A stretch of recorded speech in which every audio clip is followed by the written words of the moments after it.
Почитувани, доволно видовме што ДПМНЕ како општинска власт направи за Битола во изминатите 12 години. Има повеќе од доволно време да ги реализираат нивните проекти.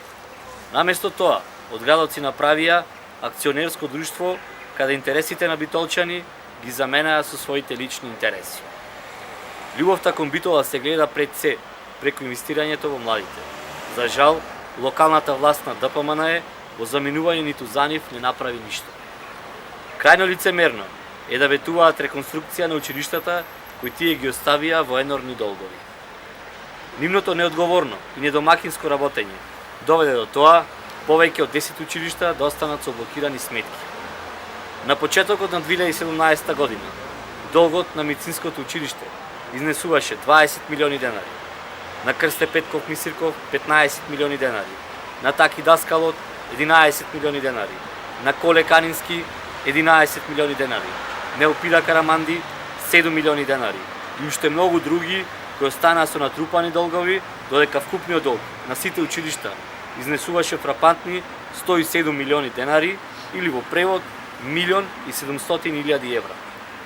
Тоа е правото лице на ДПМНЕ. Презадолжени основни и средни училишта и еден куп сомнителни тендери, меѓу кои и нескапиот превоз за ученици, за кои има и обвинителни акти, Транспортер 1 и Транспортер 2. Очигледно им стана навика се она што во нивното владење го доделе на работна пропаст за време на кампања да ветуваат дека ќе го поправат. Па така сега имале визија и за офицерскиот дом.